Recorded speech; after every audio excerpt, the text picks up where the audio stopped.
Hello students, hello everyone, कैसे हो आप सब। स्वागत है आप सभी का टीचर्स अड्डा के यूट्यूब चैनल पर। आज का जो हमारा सेशन है उस सेशन में हम डिस्कस करने वाले हैं इकोनॉमिक्स के प्रीवियस ईयर क्वेश्चंस। जी हाँ गाइज, हमारा जो सेकंड पेपर रहता है कॉमर्स का, यूजीसी नेट पेपर 2 कॉमर्स, उसमें आज हम डिस्कस करने वाले हैं top 25 previous year questions of economics. जी हाँ गाइज, इकोनॉमिक्स क्या है, एक ऐसी यूनिट है जहां से हमारे जो क्वेश्चंस है राइटली 8 से 10 क्वेश्चन आपके एग्जाम में पूछे जाते हैं, यानी कि आपकी 20 मार्क्स की ये यूनिट है, जहां से आज हम क्या है अपने आपके जो 25 क्वेश्चंस है, most important expected questions, top 25 questions को डिस्कस करेंगे, जिसमें हम क्या है आप इकोनॉमिक्स से रिलेटेड, क्योंकि इन क्वेश्चंस को करने से आपको अपना पता चलेगा कि आपका क्या रिस्पॉन्स है, आप कितने पानी में हो, कहाँ तक आपने इकोनॉमिक्स के जो क्वेश्चन है आपके ठीक हैं और कौन से क्वेश्चन जो है वो आपके गलत, आप कहां पर स्टैंड करो, आपको कितनी तैयारी करने की नीड है। तो गाइज फटाफट आइए करते हैं हम अपना आज का सेशन स्टार्ट, जहां से हम डिस्कस करेंगे इकोनॉमिक्स के टॉप 25 क्वेश्चंस। तो पहला क्वेश्चन है गाइज आपका, विच one is not the main objective of fiscal policy of India. जो हमारी इंडिया की फिस्कल पॉलिसी है उसका मेन ऑब्जेक्टिव क्या नहीं है। Which one is not the main objective of fiscal policy of India, not the main objective. Guys अब इस क्वेश्चन का आंसर करने से पहले आपको यह पता होना चाहिए कि फिस्कल पॉलिसी क्या होती है।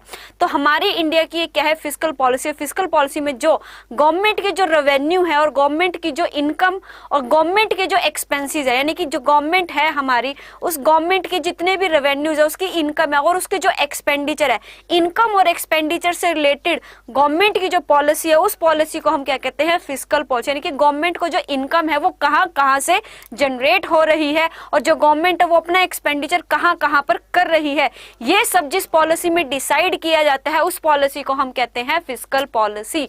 तो आपसे जो क्वेश्चन है उसमें पूछा गया कि note the main objective of fiscal policy of India. तो गाइस 20 सेकंड का आपके पास टाइम है, फटाफट आंसर कीजिए। फर्स्ट ऑप्शन है आपका, to increase liquidity in the economy. Economy के अंदर लिक्विडिटी को इंक्रीज करना। To promote price stability, price stability को प्रमोट करना।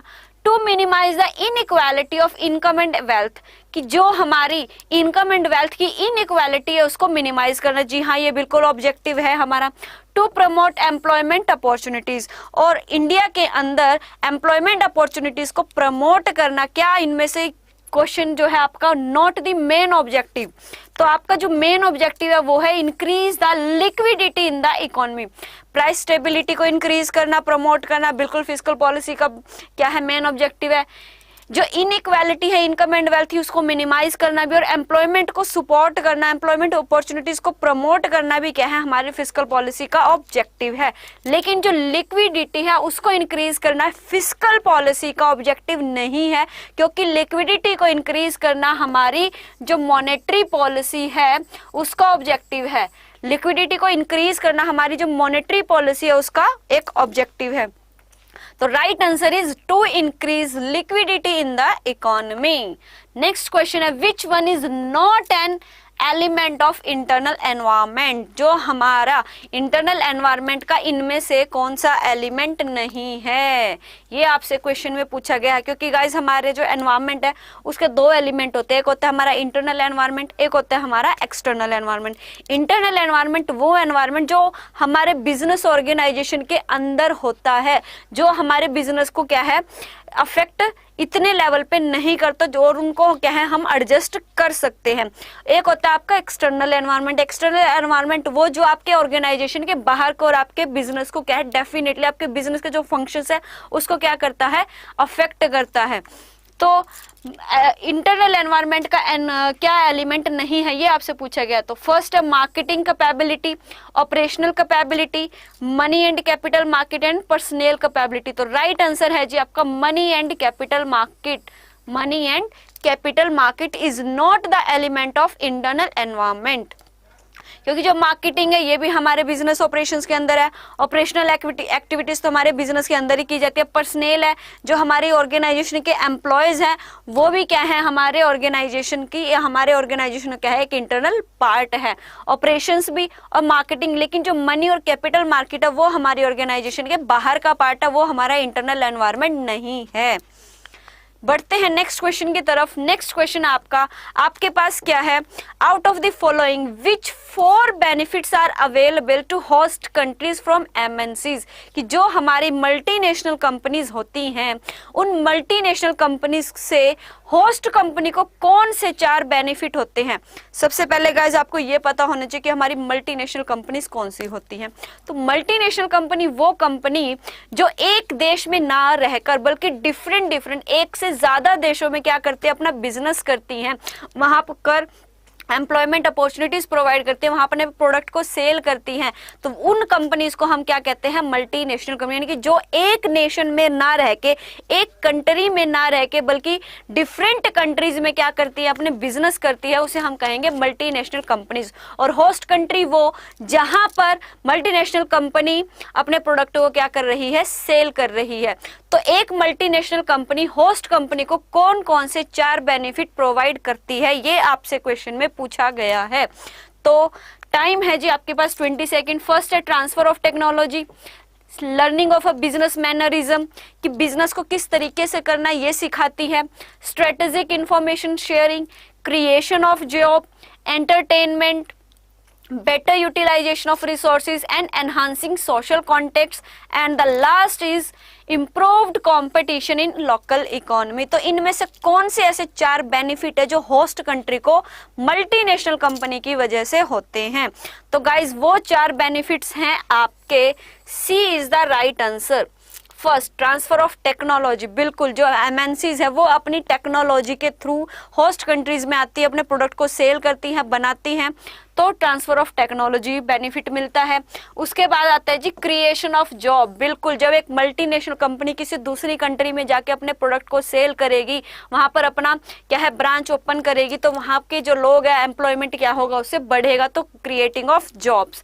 देन है जी आपका बेटर यूटिलाइजेशन ऑफ रिसोर्सेज, क्योंकि कोई भी कंपनी है या कोई भी कंट्री है, जब कंपनी अपने क्या है अपने कंप्लीट जो उसका, क्योंकि उसका जो लेवल है वो तो होता है पूरे 100% लेवल, 100% कैपेसिटी पे क्या कर सकती है, काम कर सकती है, लेकिन क्या है अपने रिसोर्सेज का वो कंप्लीट 100% यूटिलाइज नहीं कर पाती, क्योंकि एक पर्टिकुलर कंट्री में किसी प्रोडक्ट की इतनी ज्यादा डिमांड नहीं होती। लेकिन जब हम एक कंट्री में ना रह के डिफरेंट कंट्रीज में क्या है अपने प्रोडक्ट को सेल करते हैं, तो उससे क्या होगा, बेटर यूटिलाइजेशन ऑफ रिसोर्सेज, जितने भी हमारे रिसोर्सेज है उनका कंप्लीट 100% पे हम क्या कर सकते हैं, यूटिलाइजेशन कर सकते हैं, क्योंकि एक तब वहां पर हमारी क्या है डिमांड ज्यादा रहेगी, हमें प्रोडक्शन ज्यादा करना पड़ेगा, सेलिंग एक्टिविटीज हमारी ज्यादा रहेंगी, तो हर एंड एवरी एक्टिविटी हमारे को, तो वहां पर हमारे जो रिसोर्सेज है उनका क्या होगा, better utilization. And the last is improved competition in the local economy, जो हमारी लोकल इकोनॉमी है उसमें जो कंपटीशन है वो इंक्रीज हो, क्योंकि जब आपको ये लगेगा कि जो बाहर से एक आई कंपनी आपको कम प्राइसेस पे अच्छी क्वालिटी का प्रोडक्ट दे रही है, तो वहां की जो कंपनीज है वो कंपनीज भी क्या करेंगी, कंपटीशन में आएंगे, और वो भी क्या कोशिश करेंगे कि वो भी कम प्राइस पे अच्छी क्वालिटी में आपको क्या है प्रोडक्ट प्रोवाइड कर सके, तो उससे क्या होगा, कंपटीशन बढ़ेगा इकोनॉमी में, और उसे हम कहते हैं healthy competition.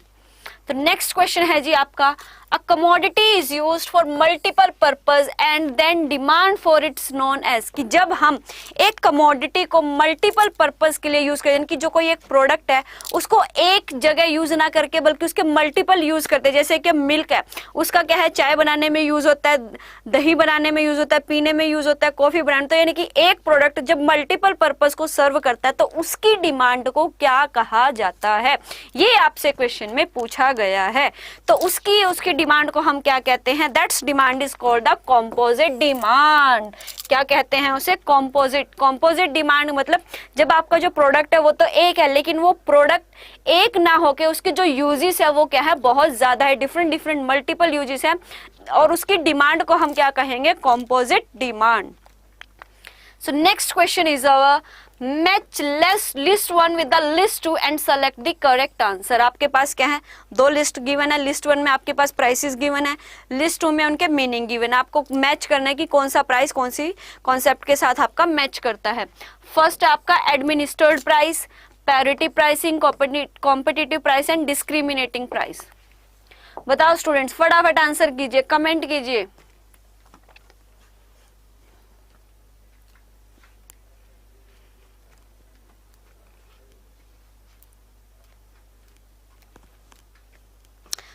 5, 4, 3, 2, 1 and the right answer is B.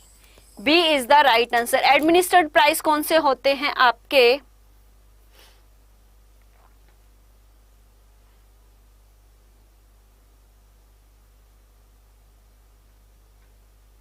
B is the right answer.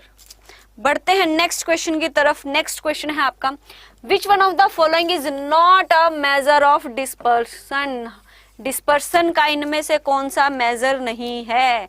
ये हमारा स्टेटिस्टिक्स से रिलेटेड क्वेश्चन है. Which of the following is not a measure of dispersion. Dispersion को मेजर करने का कौन सा इसमें से तरीका नहीं है? क्वार्टाइल, रेंज, मीन डेविएशन और स्टैंडर्ड डेविएशन. तो देखो गाइस, जो हमारा डिस्पर्सन है उसमें रेंज भी आता है, मीन डेविएशन, स्टैंडर्ड डेविएशन तीनों है, लेकिन जो क्वार्टाइल है वो हमारा डिस्पर्सन का मेजर नहीं है. Dispersion is not the measure of quartile is not the measure of dispersion. तो राइट आंसर हो गया जी आपका क्वार्टाइल. नेक्स्ट है आपका, sample design involves the following. जो हमारा सैंपल है उसको डिजाइन करने में हमारा क्या क्या शामिल किया जाता है? Sampling unit, size of sample, type of universe, sampling procedure. इनमें से क्या क्या आपके सैंपल डिजाइन में इन्वॉल्व किया जाता है जब आप अपने सैंपल को डिजाइन करते हो? राइट, जब आप क्या है अपनी रिसर्च करते हुए अपने जब सैंपल है उसको सेलेक्ट करते हो, उसको डिजाइन करते हो, तो आप उसमें किस किस चीज को लेकर शामिल करोगे? सैंपलिंग यूनिट को, साइज ऑफ सैंपल को, टाइप्स ऑफ यूनिवर्स को और सैंपलिंग प्रोसीजर. तो राइट आंसर है जी आपका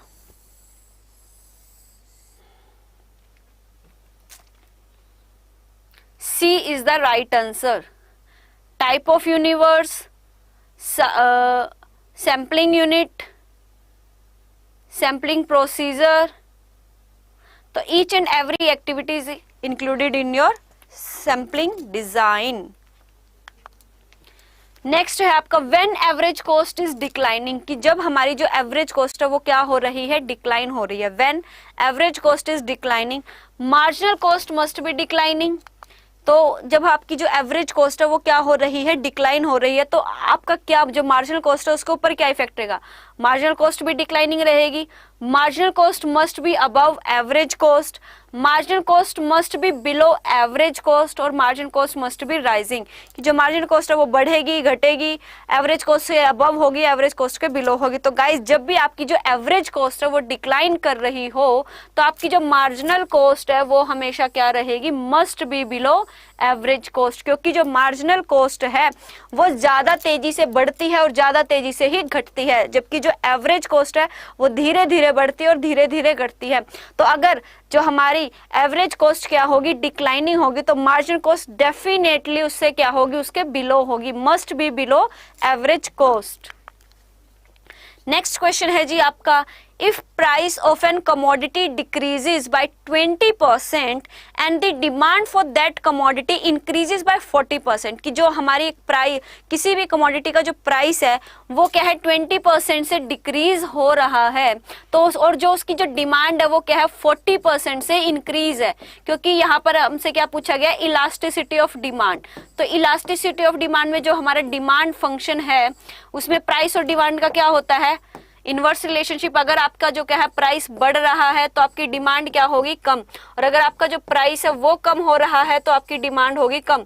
तो यहाँ पर आपकी इलास्टिसिटी ऑफ डिमांड पूछा गया है. इलास्टिसिटी ऑफ डिमांड कैसी होगी? Perfectly elastic, perfectly in elastic, unit elastic और हाईली इलास्टिक.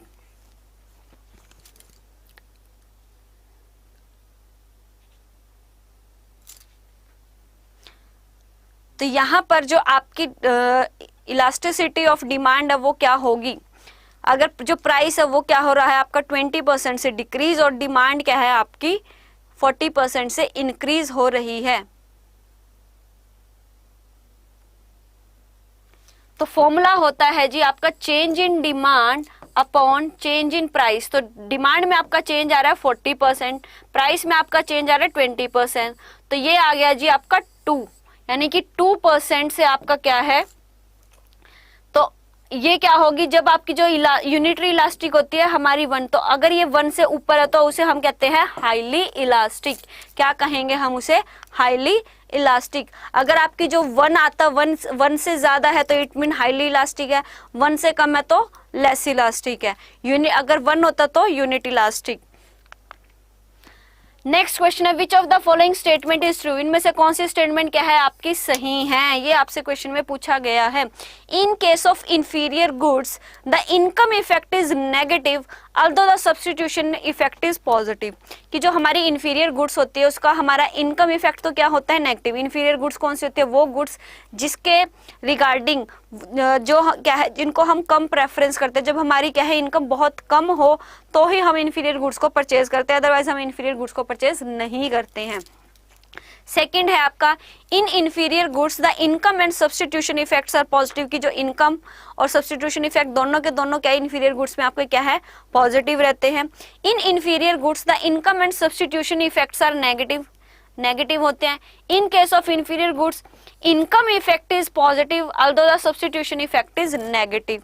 तो राइट आंसर है जी आपका in case of inferior goods income effect is negative although substitution effect is positive. कि इंफीरियर गुड्स के केस में जो आपका इनकम इफेक्ट है वो तो क्या होता है, नेगेटिव। क्योंकि हमारा इनकम इफेक्ट का मतलब क्या है कि जब हमारी जो इनकम है वो क्या होगी, कम होगी, तो हम इंफीरियर गुड्स की डिमांड ज्यादा करेंगे। और जब हमारी इनकम क्या है, ज्यादा होगी, तो हम इंफीरियर गुड्स की जो डिमांड है उसको कम करेंगे। और जो सब्सटीट्यूशन इफेक्ट है वो हमारा क्या है, पॉजिटिव रहता है।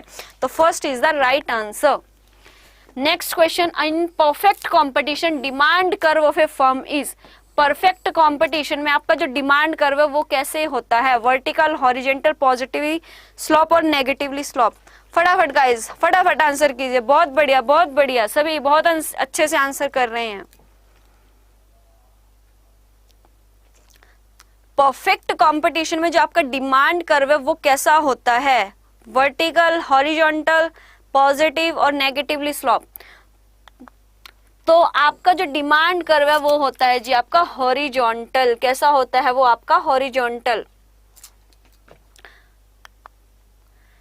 नेक्स्ट है जी which one of the following is not an element of internal environment. Internal environment का जो हमारा पार्ट नहीं है। देखो जी मिशन एंड ऑब्जेक्टिव हमारे इंटरनल एनवायरमेंट के पार्ट है। ह्यूमन रिसोर्सेज जो हमारे एम्प्लॉयज है वो भी हमारे इंटरनल एनवायरमेंट का पार्ट है। शेयर होल्डर वैल्यू ये भी हमारे इंटरनल एनवायरमेंट होते हैं। लेकिन जो कस्टमर हैं ये आउटसाइड द ऑर्गेनाइजेशन होते हैं। इंटरनल एनवायरनमेंट वो एनवायरनमेंट जो विद इन द ऑर्गेनाइजेशन होता है। तो मिशन ऑब्जेक्टिव एक पर्टिकुलर फॉर्म के होते हैं। ह्यूमन रिसोर्सेज जो वहां के एम्प्लॉयज हैं वो उस पर्टिकुलर फॉर्म के शेयर होल्डर है, राइट। लेकिन जो कस्टमर है वो आउटसाइड द ऑर्गेनाइजेशन है, तो वो हमारा इंटरनल एनवायरनमेंट का पार्ट नहीं है। Which of the following denote the structural changes in Indian economy. Structural changes है इंडियन इकोनॉमी के स्ट्रक्चरल चेंजेस को क्या डिनोट करता है, primary sector contribution has gone down. की जो प्राइमरी सेक्टर का जो कंट्रीब्यूशन है वो क्या है, कम होता जा रहा है। सर्विस सेक्टर का कंट्रीब्यूशन है वो बढ़ता जा रहा है। और secondary sector has not change much. Primary sector कम हो गया है, सर्विस सेक्टर ज्यादा हो गया, और जो सेकेंडरी सेक्टर है उसमें कोई खास चेंज नहीं आता है। तो स्ट्रक्चरल चेंजेस क्या है आपकी इंडियन इकोनॉमी के, ऑल ऑफ द अबव, ये सभी हुआ है एक्चुअल में। जो सर्विस सेक्टर है वो हमारा क्या है, बढ़ता जा रहा है। प्राइमरी जो सेक्टर है वो हमारा क्या है, कम होता है। प्राइमरी सेक्टर कौन सा सेक्टर, वो सेक्टर जो हमारा बेसिकली एग्रीकल्चर के ऊपर बेस्ड होता है। सर्विस सेक्टर में हमारी जितनी बैंकिंग है, ट्रांसपोर्टेशन, इस टाइप की सारी सर्विसेज। तो बैंकिंग जो सर्विस सेक्टर है वो हमारा क्या है, बढ़ता जा रहा है। और जो हमारी प्राइमरी सेक्टर है एग्रीकल्चर बेस्ड जो है हमारी इंडियन इकोनॉमी का, वो क्या है, डे बाय डे कम होता जा रहा है। तो primary sector has gone down and service sector contribution has gone up. And secondary sector में हमारा कोई ज्यादा चेंज नहीं आ रहा। तो all of the above are the structural changes in Indian economy. Normally demand curve slopes, बहुत ही सिंपल सा क्वेश्चन है कि जो डिमांड कर्व है वो नॉर्मली हमारा कैसा होता है, अपवर्ड, डाउनवर्ड, हॉरिजॉन्टल और वर्टिकल। तो आपका जो डिमांड कर्व है वो नॉर्मली क्या होता है, डाउनवर्ड। क्या होता है वो आपका, डाउनवर्ड। क्योंकि हमारे जो प्राइस और डिमांड है उसमें क्या पाया जाता है, आपका नेगेटिव रिलेशनशिप पाया जाता है। Negative relationship law of demand में हमारा प्राइस और डिमांड में नेगेटिव रिलेशनशिप की वजह से जो हमारा डिमांड कर्व है वो क्या होता है हमारा, जनरली डाउनवर्ड। नेक्स्ट क्वेश्चन है guys, which of the following refers to perfect competition, कि इनमें से क्या आपका परफेक्ट कॉम्पिटिशन को बयां करता है। फर्स्ट है आपका there restrictions on buyers and seller, buyers और सेलर पर रेस्ट्रिक्शंस होती है।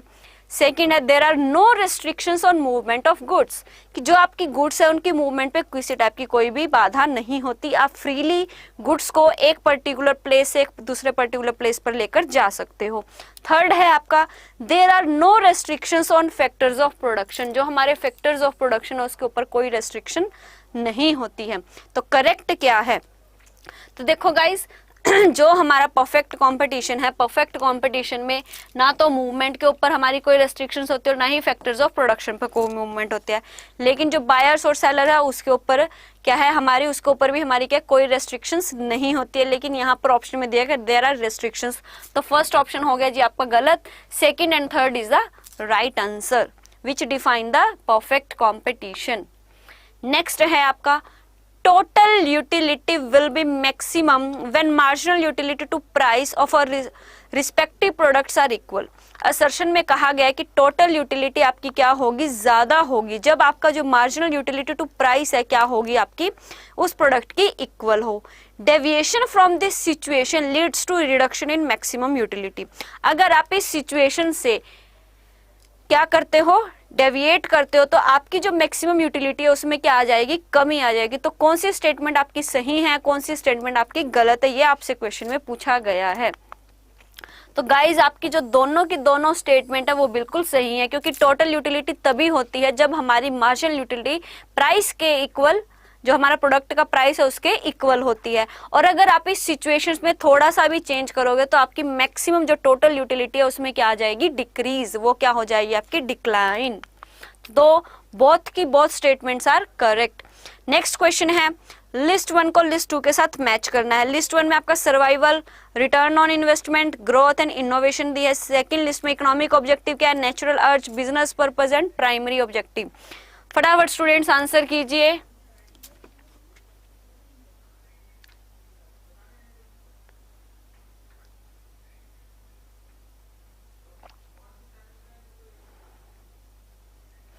फटाफट स्टूडेंट्स फटाफट आंसर कीजिए।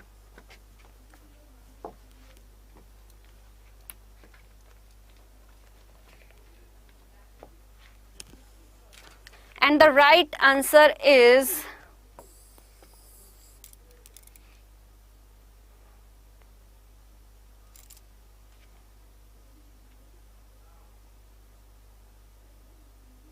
Survival. Survival is the primary objective of any business, की कोई भी जो बिजनेस है जब हम स्टार्ट कर रहे हैं, कोई भी बिजनेस है जब हम स्टार्ट करें तो उसका सर्वाइवल क्या है हमारा सबसे पहला, मतलब कोई भी बिजनेस अगर जब हम स्टार्ट करते हैं तो उसका सबसे पहले जो मेन ऑब्जेक्टिव है वो ये नहीं है कि हमें प्रॉफिट को मैक्सिमाइज करना है, हमें कस्टमर्स को बनाना है, बल्कि क्या है सर्वाइवल, कि हम इस कॉम्पिटिशन में, इस मार्केट में हम रहें, हम सर्वाइव करें। तो survival is the primary objective, right.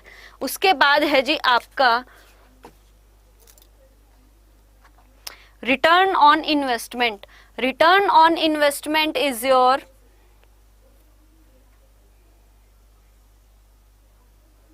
Return on investment is the economic objective. Return on investment is the economic objective, कि जो आपने जो भी अपनी इन्वेस्टमेंट किया उस इन्वेस्टमेंट के ऊपर आपको क्या मिल सके, रिटर्न्स मिल सके, that is your economic objective.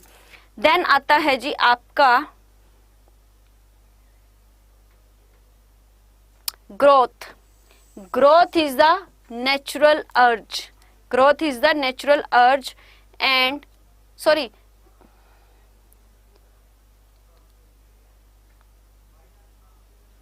Growth is the natural urge, की कोई भी जो बिजनेस है जब हम बिजनेस को क्या कर रहे हैं, हमने अपने बिजनेस को सेट किया है तो उसमें ग्रो करना, कि हम डेली बेसिस पे, ईयरली बेसिस पे, जहां पर अगर आज हमने एक शहर में अपनी ब्रांच ओपन किया तो कल को हम धीरे धीरे करके ऑल ओवर इंडिया अपने उसकी ब्रांचेस को करें, तो वो क्या है, ग्रोथ क्या है, एक नेचुरल चीज है जो हर एक बिजनेसमैन चाहता है।